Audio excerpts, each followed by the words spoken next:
Olá, estudantes do sexto ano. Aqui é o professor Fabiano e nessa aula nós vamos falar sobre as características gerais dos minerais. Mas antes da gente conversar sobre esse assunto, cadê o seu caderno? Cadê o seu penal? É verdade, tem que estar com eles nas suas mãos. Você vai fazer anotações, registros de conceitos, de palavras muito importantes. Então, esteja com ele na sua mesa, na bancada, na sua escrivaninha, para fazer os registros e depois mostrar para a sua família o que você está aprendendo com o professor Fabiano. E depois, na aula com o seu professor e com a sua professora, mostra quanta coisa legal você está aprendendo. E nós vamos para o objetivo da nossa aula, que é identificar os principais tipos de minerais. Lembram? Os minerais formam as rochas. Qual que é o conceito de rocha mesmo? Rocha é um agregado de minerais. Então vamos conhecer um pouquinho mais sobre esses minerais. Por isso eu trago essa imagem, super atual. Pode ser qualquer um de vocês ou alguém que vocês conhecem. O que essa pessoa, essa mulher tem nas suas mãos? Todo mundo tem um desse. Ninguém fica mais longe, afastado do seu smartphone. Ver um filme, conversar com os amigos, um joguinho nas redes sociais. É muito comum, né, esse objeto fazer parte do nosso cotidiano. Então observem bem essa imagem ou pegue o seu celular e fique olhando. Pode ser que você esteja assistindo essa aula por ele. No Brasil existem milhões de smartphones. Qual é a relação entre a produção de smartphones e minerais? Você já parou para pensar nisso? Ciências, falar de minerais eu até entendo, Fabiano. Mas ciências com smartphone? Qual que é a relação? Qual a relação de smartphones com minerais? Eu que te pergunto. Vou dar um tempinho para você pensar. Ou sair perguntando para todo mundo que está perto de você e eu já retorno.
Retornamos. Se eu falar para vocês que muitos dos materiais que estão no nosso cotidiano, incluindo o smartphone, têm na sua composição alguns minerais. Pode ser na tela, pode ser nos componentes internos. Você sabia disso? Ou seja, os minerais são muito importantes, por isso que eles são extraídos, retirados da natureza pelo homem. Então vamos começar a ter uma ideia do que são minerais. Minerais são compostos químicos naturais, ou seja, nós encontramos esses minerais na natureza, nós retiramos, extraímos do ambiente. comumente apresentados sobre o estado sólido e que são elementos formadores das rochas. Então eu trago ali para vocês um exemplo. Ali, a pirita é um primeiro mineral que nós vamos conhecer. Os minerais são compostos que são resultantes de milhões de anos de interações químicas e físicas na natureza.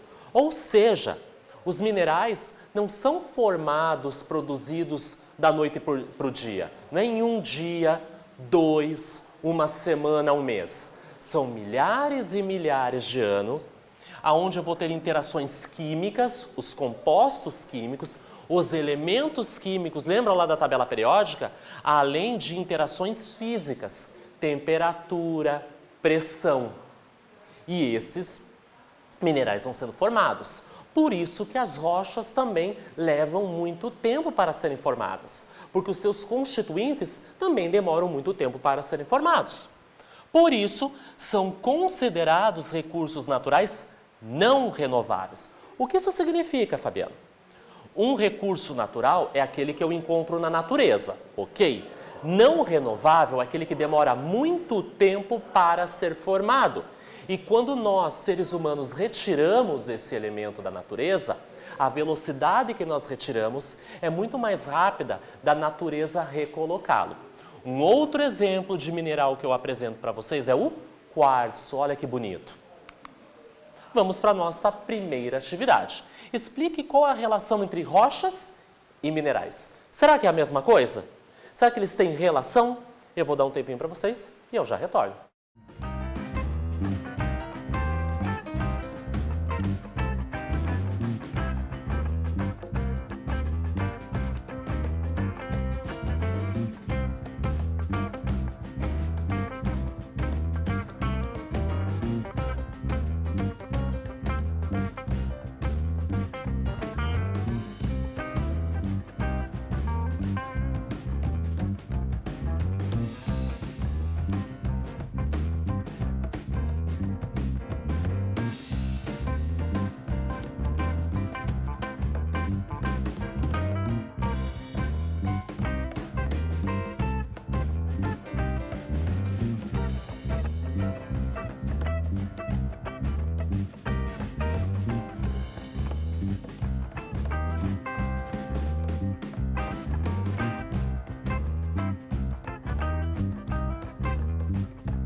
Ah, Fabiana, essa atividade é fácil.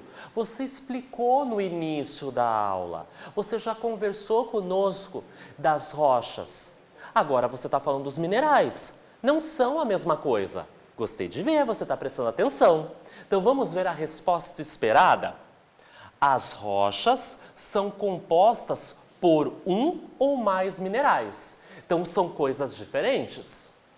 Os minerais, quando se juntam, quando se agregam, formam as rochas. Uma rocha simples tem um mineral. Uma rocha composta, mais de um mineral. Isso mesmo. E nós vamos adiante. Olha quantas eu apresento para vocês. Tem uma mais bonita que a outra. Se os minerais são bonitos assim, as rochas também são muito bonitas. Então olhem lá o texto. Os grupos mais comuns de minerais são quais? Os feldspatos, os quartzos, as micas e a calcita. Então eu trago para vocês uma imagem de cada. Então vamos por partes. Olha lá o feldspato. Ele tem um aspecto mais leitoso, não é tão translúcido. Mas olha o quartzo, parece vidro, né? Ele é transparente. Percebam a mica, a coloração dela. E a calcita, percebam os tons, eu tenho diferentes tonalidades. Então, esses minerais aqui podem sozinhos formar uma rocha ou se juntar e formar rochas também. Então vamos conversar sobre os feldspatos. Olhem a imagem dele lá. São os minerais mais abundantes na crosta terrestre. Lembra, das 3 camadas do nosso planeta Terra, a crosta é a mais superficial. Aqui nós temos contato, ou seja, quando o homem cava, ele mexe no solo, ele encontra rochas, ele vai encontrar os minerais. Se é a mais abundante, é que nós encontramos com maior quantidade. E tem uma coloração clara e leitosa. Então percebam, é um branco indo para o cinza, mas não é translúcido, transparente, é leitoso.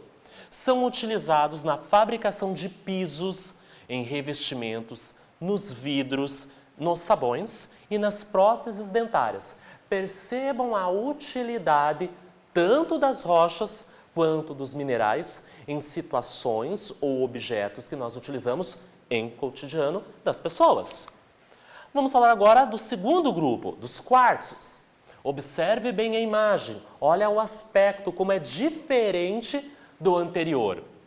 Eles geralmente são o quê? Transparentes, translúcidos ou podem ser encontrados brancos. São usados como matéria-prima para produzir o quê? Vidro, abrasivos e refratários. O terceiro grupo, das micas, são minerais que se apresentam em camadas facilmente separáveis. E isso a gente percebe na imagem.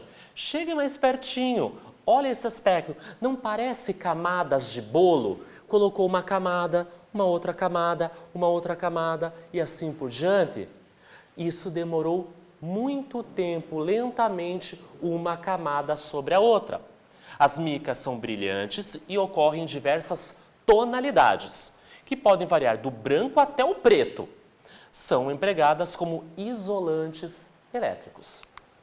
E nós temos o grupo da calcita, que ela pode ser incolor, opaca ou ter uma coloração branca ou amarelada ou cinza claro.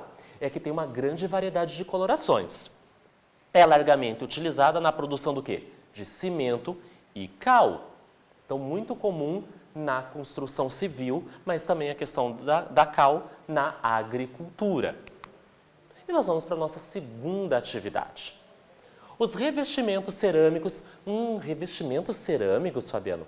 Pense nos pisos que nós colocamos nas casas, nos prédios, que pode ocorrer em muitas construções.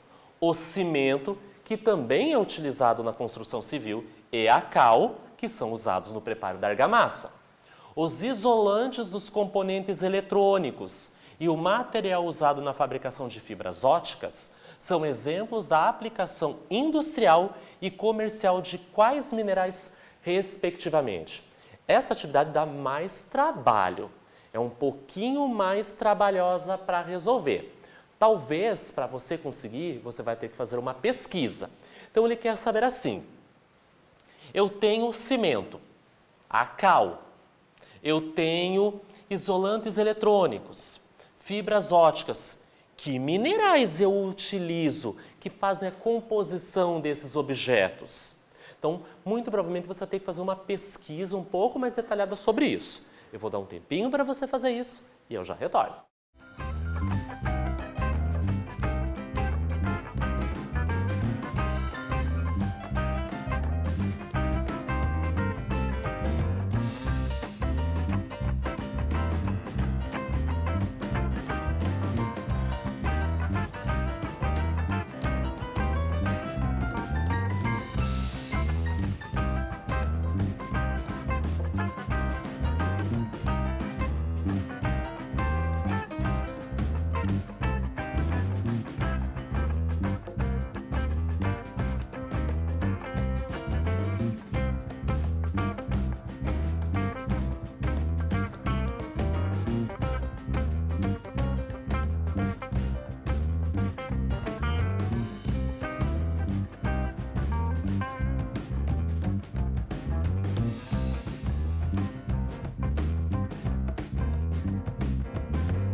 Se você não conseguiu achar a resposta para essa atividade, não fica triste. Se você não conseguiu pesquisar, se você não tem como pesquisar, não fica tristinho não.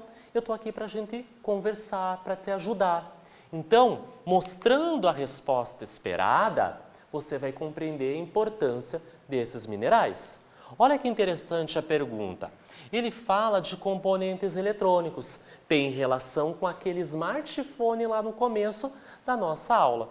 Então, os minerais que são usados no dia a dia, né, que estão na constituição do cimento, da cal, de componentes eletrônicos, fibras óticas, são o feldspato, a calcita, a mica e o quartzo. Aqueles 4 grupos que nós estudamos, que nós observamos anteriormente. Bom, eu já sei o que é um mineral. Já conheço que existem alguns grupos. Conheci algumas características, coloração, suas aplicabilidades. Agora nós vamos falar da relação, da importância desses minerais que compõem as rochas. Então, quando eu tenho uma importância econômica para essas estruturas, eu chamo eles de minérios. Então, quando nós retiramos, extraímos minerais e rochas da natureza, nós chamamos de minérios. Aqui nós temos uma imagem, uma mina de ferro. Então, nós retiramos, o ser humano retira o ferro da natureza porque ele tem uma importância econômica. É muito utilizado para a produção, a construção de vários objetos. Os minérios, então, são amplamente utilizados na indústria. Claro, tem uma importância econômica, como a hematita no minério de ferro, a manganita no minério de manganês e a bauxita que nós encontramos no minério de alumínio. Então, aqui eu trago para vocês 3 minérios muito importantes no nosso cotidiano: hematita, manganita e bauxita. E o que é a mineração? O ato de extrair, de retirar os minérios. É o conjunto de processos utilizados para extrair minérios do ambiente e depois disponibilizá-los para o uso. Então, aqui nós temos um garimpo de ouro. Estão retirando esse ouro, vai ser coletado esse ouro e vai ser levado para produzir algum produto, um anel, uma joia ou objetos que tenham na sua constituição ouro. Então, a partir do momento que eu tenho uma importância econômica, é um minério. Eu retiro esse minério, mineração. Porém, nós temos um grande impacto ambiental. Quando o homem retira do ambiente os minérios, ou seja, o processo de mineração é impactante para a natureza. Pode poluir, contaminar, afetar o solo e a água e, consequentemente, os animais e vegetais da região. Olhem só a bagunça que acontece para extrair o ouro da natureza. Olha o impacto que causa, que mexe nesse ambiente. E depois que retira tudo, as pessoas vão embora e aquele ambiente fica daquela maneira. E nós vamos para a nossa atividade número 3. Observe bem a imagem. É uma região onde está acontecendo mineração. É possível promover o desenvolvimento econômico garantindo a preservação do meio ambiente? Sim ou não? Dependendo da sua opinião, você vai justificar. Eu vou dar um tempinho e eu já retorno.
Retornamos. Essa atividade também é um pouquinho mais trabalhosa, porque você tem que pensar um pouquinho. Então, é possível promover o desenvolvimento econômico preservando o meio ambiente? Pode-se, mas tem que ter muito cuidado, muito controle. A atividade mineradora deve ser bem controlada, bem pensada para que os danos ambientais sejam mínimos e não ocorram. Embora é difícil, muito da mineração que acontece no nosso país tem grande impacto sobre a natureza, infelizmente. E o que vimos na aula? O conceito de mineral, exemplos de mineral no cotidiano, o conceito de minério e o conceito de mineração. Nessa aula, nós falamos sobre as características gerais dos minérios. Espero que vocês tenham gostado e até breve.